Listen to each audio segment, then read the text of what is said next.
जय श्री राम दोस्तों। आज हम बात करेंगे दिल्ली के ओल्ड राजेंद्र नगर में हुए हादसे के बारे में। कैसे 3 यूपीएससी एस्पिरेंट की डेथ हुई और कैसे इस डेथ के बाद 13 कोचिंग सेंटर को सील कर दिया गया। साथ में हम ये भी जानेंगे क्यों हमेशा की तरह सरकार ने इस बार भी इस हादसे को एक अपोजिशन पार्टी दूसरे अपोजिशन पार्टी पर डालने लगी। कोचिंग क्लासेस और लाइब्रेरी 20-20, 25-25 साल से चल रहे हैं और उस समय एमसीडी में 15 वर्षों से सत्ता पक्ष भारतीय जनता पार्टी का शासन था। क्या किया आपने उस समय? तो 2-3 मिनट के अंदर पूरा का पूरा बेसमेंट जिस तरीके से भर गया, इसमें 2-3 पक्ष हैं। पहला, बेसमेंट पे काम करने की परमिशन किस डिपार्टमेंट ने दी? दूसरा, यदि वो परमिशन दी गई, क्या उसके बाद कोई इंस्पेक्शन नहीं हुआ? तो सारी चीज़ों को हम सही से जानेंगे। तो चलिए शुरू से शुरू करते हैं। मेरा नाम शुभम है और मैं भारत के प्यार से शहर दिल्ली में रहता हूँ। तो चलिए जान लेते हैं 27 जुलाई शनिवार के दिन हुआ क्या। उस दिन काफ़ी पानी भर चुका था और वो पानी सीधा बेसमेंट में जाके भर गया, जिस वजह से बच्चों की डेथ हो गई।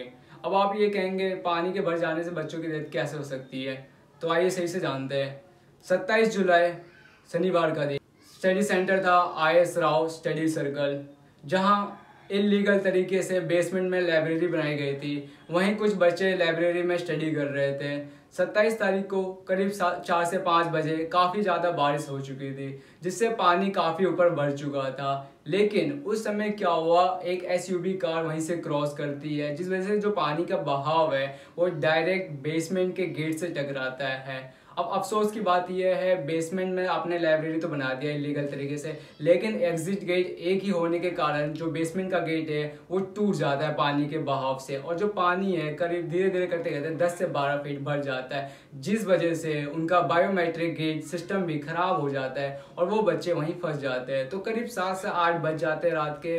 NDRF टीम, पुलिस सब आती है, तो NDRF टीम पानी को तो निकालने लगती है, लेकिन एक टाइम पे NDRF टीम भी कह देती है अब आपको स्विमर को बुलाना पड़ेगा उन बच्चों को वहां से निकालने के लिए, क्योंकि लाइब्रेरी में बुक्स या सेल्फ डेस्क होने के कारण वो बच्चे वहां फंस जाते हैं। तो जो रात को 8 से 8:30 के करीब जो न्यूज़ आती है कि 3 बच्चों की डेथ हो गई है और काफ़ी बच्चों को रेस्क्यू किया गया है, डायरेक्ट हॉस्पिटल ले गया गया है कि उनकी जो नाजुक कंडीशन में है वो अभी, तो इस वजह से इन 3 बच्चों की दर्दनाक तरीके से मौत होती है। तो चलिए जान लेते हैं वो 3 यूपीएससी एस्पिरेंट के कुछ बारे में। पहला जो लड़का था वो था नवीन डाल्विन, जिसकी उम्र 29 साल की थी, एर्नाकुलम केरला से था। दूसरा थी श्रेया यादव, जिसकी उम्र 22 साल है, अम्बेडकर नगर यूपी की। तीसरी थी तानिया सोनी, जिसकी उम्र सिर्फ 21 साल है, जो कि थी तेलंगाना से है। अगर हम इन तीनों बच्चों में से एक सिर्फ श्रेया यादव के बारे में बात करें, जिसके पापा किसान है, जिसके पापा का एक ही सपना था अपनी बेटी को IAS ऑफिसर बनता हुआ देश की सेवा करने का। जहां इस देश में कुछ ही ऐसी बेटियां हैं जिन्हें घर से बाहर इतना दूर जाके पढ़ना और अपना फ्यूचर सिक्योर करने मिलता है, वहीं आज उसके पिता का सपना ही रह गया। कुछ लोगों की गलतियों की वजह से कब तक ऐसे मासूम बच्चों की जान जाती रहेगी और कब तक कुछ लोगों की जान ऐसी जाती रहेगी।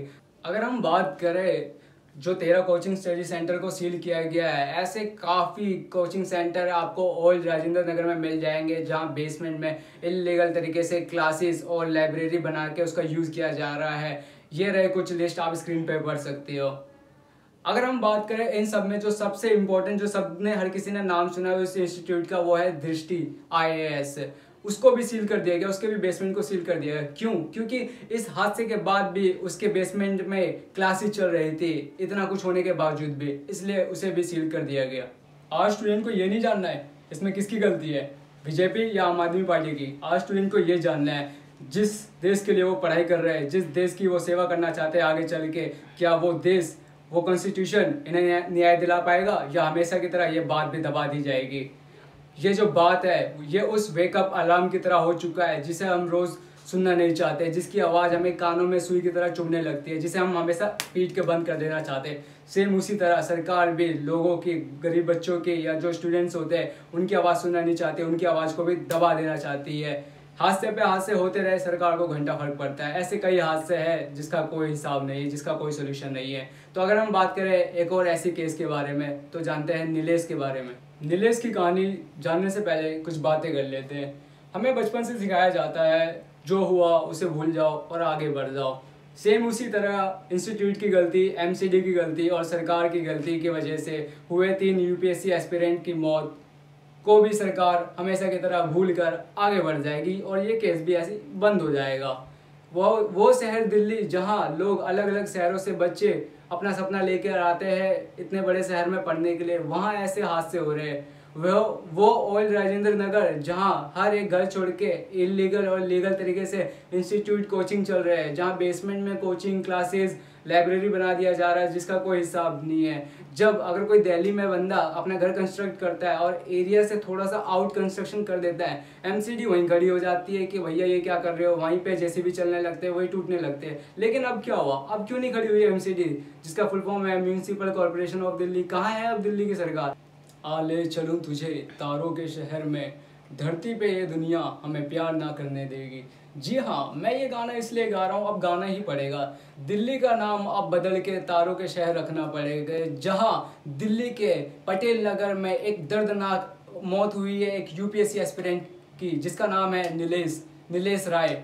एक यूपीएससी एस्पिरेंट जो किराए के घर में पटेल नगर में रहता था। बारिश का दिन था, बारिश हो रही थी, वो अपने घर का गेट ही खोल रहा था अंदर घुसने के लिए, उसी समय उसे करंट लगा और उसी समय उसकी मौत हो गई।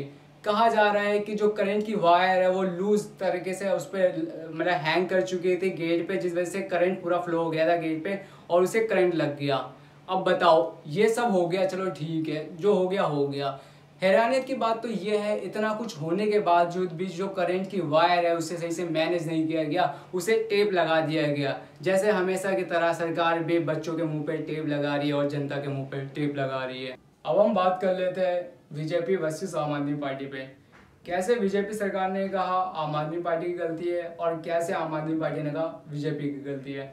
तो ये बात करने से पहले हम जो कॉन्फ्रेंस हुआ है, दिल्ली के लेफ्टिनेंट गवर्नर ने ये कहा है कि जो 3 यूपीएससी एस्पिरेंट जिनकी डेथ हुई है उनकी फैमिली को 10 लाख का कंपनसेशन प्रोवाइड कराना चाहिए, मतलब 10 लाख रुपए का सपोर्ट प्रोवाइड कराना चाहिए। वहीं मेंबर ऑफ राज्यसभा की स्वाति मालीवाल ने यह कहा है कि 1 करोड़ का कंपनसेशन प्रोवाइड कराना चाहिए वो 3 यूपीएससी एस्पिरेंट जिनकी डेथ हुई है। अब हम आते हैं डिबेट पे। आम आदमी पार्टी के member of parliament Sanjay Singh, जिन्होंने ये कहा इसमें पूरी तरीके से बीजेपी और लेफ्टिनेंट गवर्नर की गलती है।